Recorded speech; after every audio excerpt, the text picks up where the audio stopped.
علیکم ورحمۃ اللہ وبرکاتہ۔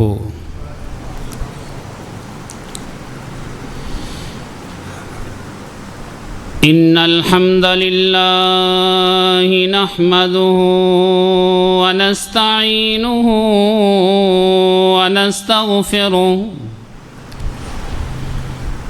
ونؤمن به ونتوکل علیہ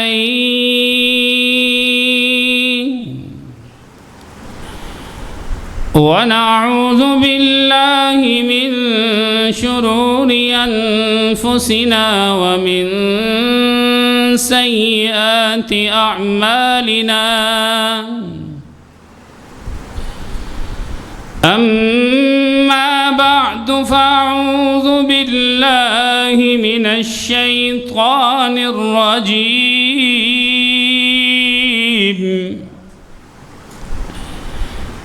بسم اللہ الرحمن الرحیم یا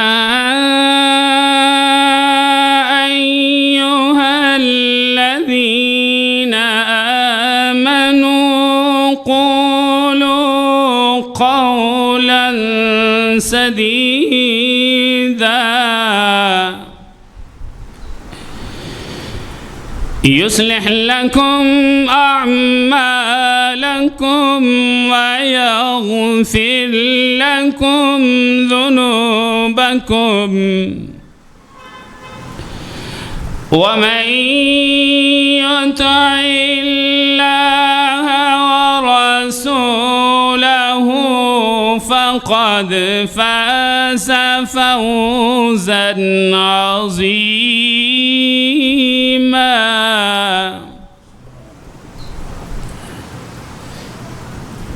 صدق الله مولانا العظيم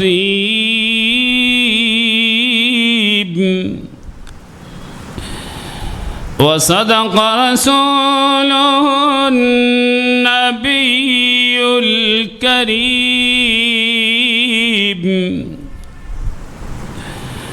ونحن على ذلك من الشاهدين والشاكرين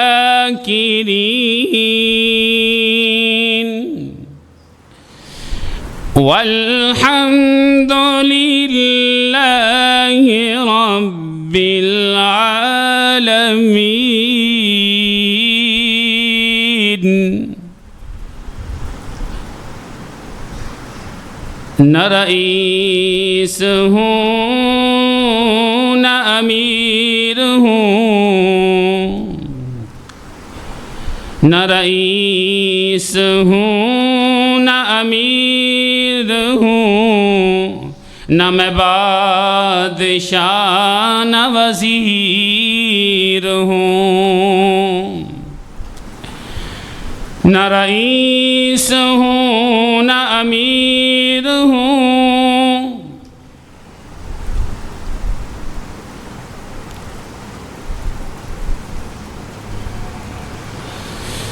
نہ رئیس ہوں نہ امیر ہوں نہ میں بادشاہ نہ وزیر ہوں در مصطفیٰ میری سلطنت در مصطفیٰ میری سلطنت اسی سلطنت کا میں فقیر ہوں اسی سلطنت کا میں فقیر ہوں۔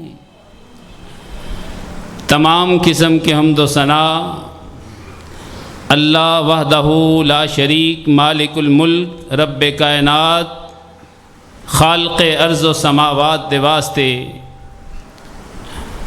اور انگنت لا تعداد بے حد و حساب درود و سلام ہوں جناب محمد الرسول اللہ صلی اللہ علیہ وآلہ وسلم کی ذات اقدس پر۔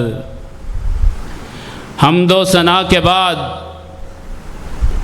نہایت ہی مختصر وقت کے اندر بفضل رب العالمین آقا علیہ الصلاۃ والسلام کی ایک نصیحت پر بات کرنے کی جسارت کروں گا۔ اللہ پاک سے دعا ہے کہ رب العالمین مجھے حق اور سچ بیان کرنے کی توفیق عطا فرمائے اور میرے سمیت تمام اہل اسلام کو عمل پیرا ہونے کی توفیق بخشے۔ جناب والا، جہاں پیارے آقا علیہ الصلاۃ والسلام کی زندگی اطہر سے، آپ علیہ الصلاۃ والسلام کی احادیث مبارکہ سے دنیا کے سارے مسائل کے لیے حل موجود ہیں، وہیں پر آقا علیہ الصلاۃ والسلام نے زبان دانی کے حوالے سے، گفت و شنید کے حوالے سے، بات کرنے کے حوالے سے آقا علیہ الصلاۃ والسلام نے نصیحتیں فرمائی ہیں۔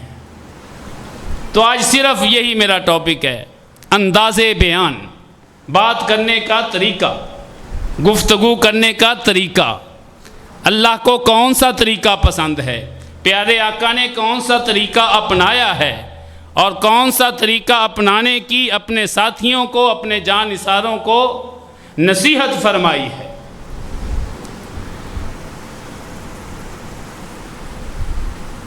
آپ علیہ الصلاۃ والسلام کا ارشاد گرامی ہے کہ کسی شخص کو خندہ پیشانی سے مل لینا،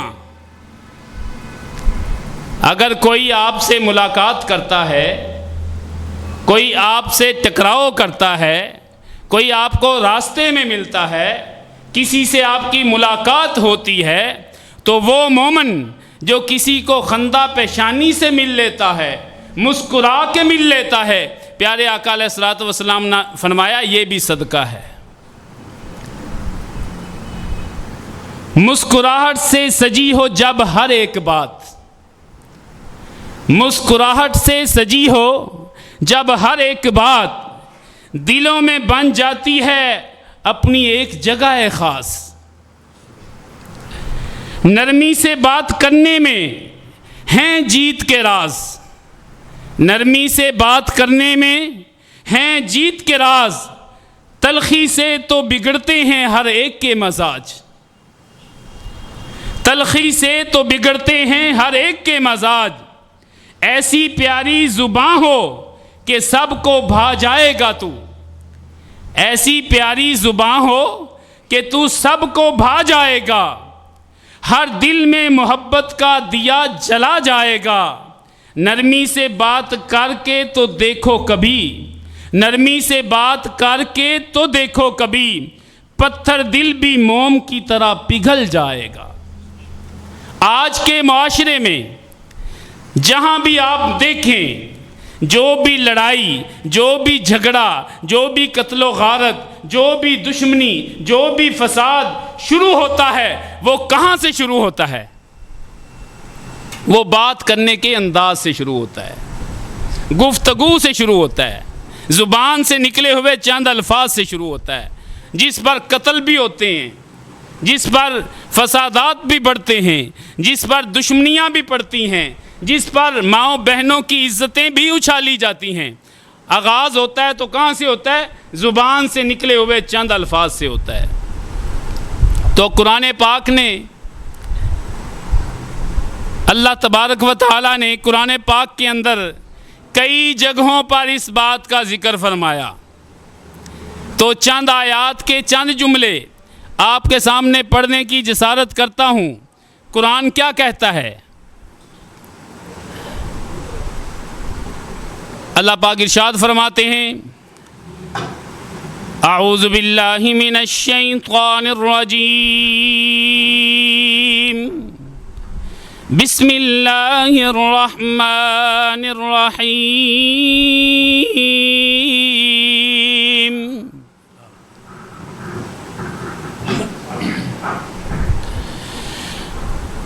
وَقُولُوا لِلنَّاسِ حُسْنًا، کہیں پہ فرمایا وَقُولُوا لَهُ قَوْلًا لَيِّنًا، اور کہیں پہ فرمایا وَإِذَا قُلْتُمْ فَاعْدِلُوا، اور کہیں پہ فرمایا وَاجْتَنِبُوا قَوْلَ الزُّورِ،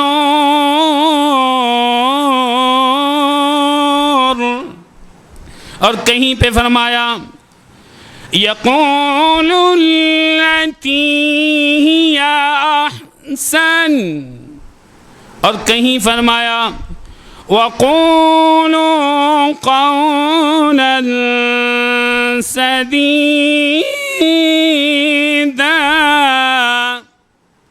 یہ ساری آیتیں جو اللہ پاک نے قرآن پاک کے اندر مختلف جگہوں پر ارشاد فرمائیں، ان سب کا معنی ایک ہی ہے، ان کا مطلب ایک ہی ہے، ان کا مفہوم ایک ہی ہے کہ جب بات کرو اچھے طریقے سے کرو، جب بات کرو نرم مزاجی سے کرو، جب بات کرو تو دوسرے کی عزت کو ملحوظ خاطر رکھ کے کرو۔ پیارے آقا علیہ الصلوۃ والسلام نے اس بات پر مہر لگاتے ہوئے فرمایا فَلْيَقُلْ خَيْرًا أَوْ لِيَصْمُتْ، بندے کو چاہیے یا تو اچھی بات کرے یا پھر خاموش رہے، کیونکہ الصمت حکمۃ وقلیل فاعلہ، خاموشی ایک دانائی ہے اور اس دانائی کو پانے والے تھوڑے ہی لوگ ہیں، یعنی کہ زیادہ لوگ جو زیادہ باتیں کرتے ہیں ان کے اندر دانائی کم ہے۔ اللہ پاک سے دعا ہے کہ یہ دانائی اللہ ہمیں سب کو عطا کرے۔ تو بات کرنے کے انداز سے یا تو بندہ انعام پاتا ہے یا پھر جوتے کھاتا ہے۔ تو ایک چھوٹا سا واقعہ آپ کے گوشے گزار کرتا ہوں۔ حجاج بن یوسف نام تو آپ نے سنا ہوگا، ایک بہت ہی عظیم انسان تھا۔ اس نے قرآن پاک کے حوالے سے وہ کام کیا کہ جو کوئی اور نہ کر سکا۔ قرآن پاک پر زیریں اور زبریں لگائیں، اس پر نقطے لگائے جو کہ پہلے نہیں تھے تاکہ لوگوں کو پڑھنے میں آسانی ہو۔ اتنی بڑی نیکی کی، لیکن سخت بھی بڑا تھا، جابر بھی بڑا تھا، غصے والا بھی بہت تھا۔ اسی نے بھیجا تھا محمد ابن قاسم کو سندھ ایک لڑکی کی پکار پر، حجاج بن یوسف نے۔ تو غصے والا بہت تھا۔ اس کو ایک خواب آیا۔ خواب میں کیا دیکھتا ہے کہ اس کے منہ کے دانت آہستہ آہستہ سارے گر گئے اور منہ خالی ہو گیا۔ اب ایک دن بھی یہ خواب دیکھا، دوسرے دن بھی یہ خواب دیکھا، تیسرے دن بھی یہ خواب دیکھا۔ تو اس نے علماء کو اکٹھا کر لیا اور کہا کہ مجھے اس خواب کی تعبیر بتاؤ۔ قصہ مختصر، کسی سے صحیح تعبیر نہ بتائی گئی، اس کو اطمینان نہ ہوا، کوئی اس کو مطمئن نہ کر سکا۔ آخر کار اس کا غصہ بڑھتا چلا گیا۔ اس نے پھر علماء کو سزائیں دینی شروع کر دیں۔ ایک مشہور عالم کو بلاتا، اس سے خواب پوچھتا، جب صحیح نہ بتایا جاتا اس کو جیل میں ڈال دیتا، اس کو کوڑے لگواتا، سزائیں دیتا کہ اتنے بڑے عالم ہو، اتنا علم حاصل کیا، اتنا نام کمایا، ایک خواب کی تعبیر نہیں بتا سکتے۔ تو جب اس کی سختی حد سے بڑھ گئی، ایک دیہات میں ایک پینڈو آدمی، اس کا ایک دوست، ان دونوں نے آپس میں مشورہ کیا کہ اگر اس موقع پر حجاج بن یوسف کے دربار میں جائیں اور اس کے خواب کی تعبیر اس کو بتا دیں تو بڑا انعام و کرام ملے گا، موجیں لگ جائیں گی۔ تو وہ دونوں دوست خواب کی تعبیر بتانے کے لیے حجاج بن یوسف کے دربار میں پہنچ گئے۔ اب حجاج کا دربار لگا ہوا ہے، لوگ خاموشی سے بیٹھے ہیں، یہ پیچھے بیٹھ کے مولویوں کا تماشا دیکھ رہے ہیں اور آپس میں باتیں کر کے ہنس رہے ہیں۔ حجاج کو جب ہنسی کی آواز آئی تو اس کو بڑا غصہ آ گیا۔ اس نے کہا یہ جرت کس کی ہوئی میری دربار میں آ کے ہنسنے کی، بلاؤ ان کو۔ جب بلایا گیا، پوچھا گیا کون ہو، کیوں آئے ہو، کیوں ہنس رہے ہو؟ وہ کہنے لگے یہ مولویوں کو جب سختی سے پیش آیا جا رہا ہے اور ان سے کوئی جواب نہیں بن پا رہا، تو ہمیں اس بات پر ہنسی آ رہی ہے کہ اتنے بڑے عالم ہیں اور یہ ایک بات حجاج بن یوسف کو بتا نہیں پا رہے، تو اس بات پر ہم ہنس رہے ہیں۔ کہا تمہیں پتہ ہے اس خواب کی تعبیر آتی ہے؟ کہنے لگے ہمیں آتی ہے۔ پہلے سے پوچھا بتا میرے خواب کی تعبیر کیا ہے؟ اس نے جواب دیا، اس نے کہا آپ کے سارے رشتہ دار، آپ کے جتنے بھی عزیز و اقارب ہیں، سارے آپ کی زندگی میں فوت ہو جائیں گے، آپ کو موت سب سے آخر میں آئے گی۔ بات تو ٹھیک تھی، اس کی سمجھ میں آ گئی کہ واقعی اس کا مطلب یہی بنتا ہے، لیکن رونے لگ پڑا اور کہنے لگا اس بدبخت کو جیل میں ڈالو، اس کو کوڑے لگاؤ، اس نے مجھے غمزدہ کر دیا، اس نے مجھے تکلیف پہنچائی ہے۔ دوسرے سے پوچھا ہاں بھئی تو بتا میرے خواب کی تعبیر کیا ہے؟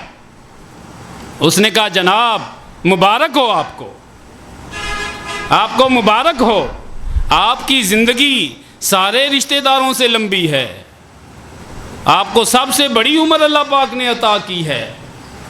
خوش ہو گیا، کیا بات ہے، مجھے سب سے لمبی عمر اللہ نے دی ہے، مجھے اس بات کی مبارک ہے۔ خوش ہو گیا، کہنے لگا اس کو انعام و اکرام دو، اس نے مجھے خوش کر دیا۔ حالانکہ بات کا مطلب ایک ہی تھا، بات دونوں نے ایک ہی کی، تعبیر دونوں نے ایک ہی بتائی، لیکن یہ زبان جب بولتی ہے، حرکت کرتی ہے، تو یا تو بندے کو تخت پہ بٹھاتی ہے یا پھر جوتے مرواتی ہے۔ تو بات کرنے کے انداز سے پھنسا اور مار کھائی، دوسرے کو بات کرنے کا پتہ تھا، انعام و کرام پایا۔ تو یہ ہے انداز بیان۔ انداز بیان میں فرق ہو تو انسان ماریں بھی کھاتا ہے، اگر انداز بیان اچھا ہو تو انسان کو عزت بھی اللہ پاک عطا کرتا ہے۔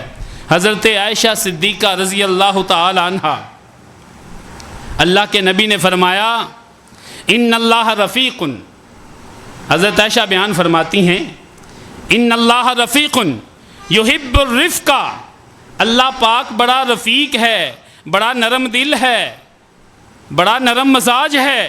یحب الرفق، اور نرم مزاجی کو، اچھی گفتگو کو، اچھی طرح بات کرنے کو اللہ پاک پسند کرتا ہے۔ وَيُؤْتِي عَلَى الرِّفْقِ، اور جو بندہ اچھے طریقے سے بات کرتا ہے، اچھی زبان استعمال کرتا ہے، اخلاق سے بولتا ہے، اللہ تعالیٰ وہ کچھ اسے عطا کرتا ہے جو کہ وَلَا يُؤْتِي عَلَى الْعِنْفِ، جو سخت مزاجی پہ اللہ نہیں دیتا۔ تو نرم مزاجی، نرمی سے بات کرنا، اس کے اندر اللہ پاک نے جادو رکھا ہے۔ حضرت عائشہ فرماتی ہیں کہ ایک دن اللہ کے نبی بیٹھے ہوئے تھے، کچھ یہودی آئے اور ان لعینوں نے، ان خبیثوں نے اللہ کے نبی کو سلام کہنے کی بجائے یہ الفاظ بولے السلام علیکم، جس کا مطلب ہے نعوذ باللہ تو برباد ہو جائے، تجھ پر موت وارد ہو جائے۔ تو حضرت عائشہ صدیقہ نے جب یہ بات سنی تو ان کو بڑا غصہ آیا، انہوں نے غصے میں یہ الفاظ کہے کہ تم پر موت واقع ہو، تم برباد ہو جاؤ، تمہارا خاندان برباد ہو جائے، تمہارا اہل و عیال برباد ہو جائے۔ تو اللہ کے نبی علیہ الصلاۃ والسلام نے عائشہ کو کہا کہ عائشہ بس کرو، رہنے دو۔ کہا یا رسول اللہ آپ دیکھتے نہیں کہ ان خبیثوں نے کیا بات کہی ہے؟ کہا عائشہ کیا تو نے یہ نہیں سنا کہ میں نے کیا جواب دیا ہے؟ تو آپ علیہ الصلاۃ والسلام نے جواب کیا دیا؟ وعلیکم، بس کہ جو تم میرے لیے کہہ رہے ہو وہ تم پر ہو۔ تو فرمایا عائشہ ان کی دعا قبول نہیں ہوئی لیکن میری اللہ نے قبول کر لی ہے، اس لیے آپ نے فرمایا کہ اے عائشہ علیک بالرفق، سخت کلامی نہ کر، نرم مزاجی کو اختیار کر، لازم پکڑ لے، ضروری کر لے، اپنے اوپر فرض کر لے کہ بات کرنی ہے تو اچھے طریقے سے کرنی ہے، چاہے دشمنی کیوں نہ ہو۔ آپ نے سنا ہوگا ثمامہ بن اسال کا نام بڑا مشہور ہے تاریخ میں۔ ثمامہ بن اسال مسلمانوں کا ایک بہت بڑا دشمن، جس نے بڑے نقصان کیے، مسلمانوں کے بڑے قافلے لوٹے، بڑے مسلمانوں کو تکلیفیں دیں، اللہ کے نبی نے صحابہ کرام کو بھیجا کہ جاؤ اس بدبخت کو سبق سکھاؤ۔ تو صحابہ کرام جب اکٹھے ہو کے اللہ کے شیر گئے تو اس بدبخت کو، تب وہ بدبخت ہی تھا، بعد میں تو اللہ کے نبی کا صحابی بن گیا نا، تب بدبختی میں تھا، تو اس کو پکڑ کے لے کے آئے مسجد میں، مسجد کے ستون کے ساتھ باندھ دیا۔ اللہ کے نبی علیہ الصلوۃ والسلام مسجد میں تشریف لائے، آپ نے دیکھا ثمامہ بندھا ہوا ہے، آپ نے پوچھا ثمامہ کیا حال ہے، کیسا ہے تو؟ اس کو غصہ آ گیا، اس نے کہا سب سے بدترین شہر تیرا شہر ہے، سب سے بدترین دین تیرا دین ہے، سب سے بدترین چہرہ بھی تیرا چہرہ ہے۔ یہ باتیں کہیں نعوذ باللہ اللہ کے نبی کو، صحابہ کرام کو بڑا غصہ آیا، لیکن اللہ کے نبی نے فرمایا، اپنے ساتھیوں سے کہا اسے کھانا کھلاؤ۔ اگلا دن ہوا، اگلے دن اللہ کے نبی پھر آئے، پھر ویسے ہی حال پوچھا، ثمامہ کیا حال ہے؟ ثمامہ نے پھر وہی جواب دیے، اللہ کے نبی نے پھر کہا اسے کھانا کھلاؤ۔ تیسرے دن پھر اس نے یہی بات کی، اللہ کے نبی نے پھر کہا اسے کھانا کھلاؤ، اور اللہ کے نبی علیہ الصلوۃ والسلام نے کہا ثمامہ کو چھوڑ دو، اسے آزاد کر دو، اس کو جانے دو۔ جب صحابہ اکرام نے کھولا، ثمامہ مسجد سے باہر نکلا، جب مسجد سے صحن سے باہر نکلا تو کھڑا ہو گیا، پیچھے مڑ مڑ کے دیکھنے لگا، اور تھوڑی دیر بعد واپس آ گیا۔ اللہ کے نبی نے پوچھا ثمامہ اب تو آزاد ہے، جاتا کیوں نہیں؟ اب چلا جا، میری طرف سے آزاد ہے تو۔ تو کہنے لگا یا رسول اللہ، پہلے تو یہ شہر مجھے بدترین شہر لگتا تھا، پہلے تو یہ دین مجھے بدترین دین لگتا تھا، پہلے تو سارے چہروں سے زیادہ نفرت آپ کے چہرے سے تھی، تب میں بھاگنا چاہتا تھا، جانا چاہتا تھا، آزاد ہونا چاہتا تھا، لیکن اب مجھے یقین آ گیا، اعتبار آ گیا، اعتماد آ گیا کہ اس شہر سے پیارا شہر دنیا میں کوئی نہیں، اس دین سے پیارا دین اور کائنات میں کوئی نہیں، اور آپ جیسا پیارا چہرہ دنیا میں کسی اور کا چہرہ نہیں، تو اب جاؤں تو کہاں جاؤں؟ فرمایا مجھے کلمہ پڑھائیں، مجھے اپنا جانثار بنائیں، میں مسلمان ہونا چاہتا ہوں۔ یہ کیا تھا؟ صرف زبان سے نکلے ہوئے چند الفاظ جنہوں نے جادو کر دیا اور وہ دشمن دیوانہ بن گیا۔ تو الفاظ کے اندر اللہ پاک نے جادو رکھا ہے، لہٰذا میری اللہ سے دعا ہے کہ اللہ تعالی ہمیں اچھی زبان استعمال کرنے کی توفیق عطا فرمائے۔ حسن کردار سے نور مجسم ہو جا، حسن کردار سے نور مجسم ہو جا، ابلیس بھی تجھے دیکھے تو مسلمان ہو جائے۔ دعا ہے کہ اللہ تعالی ہمیں عمل کی توفیق عطا فرمائے۔ وآخر دعوانا ان الحمد للہ رب العالمین۔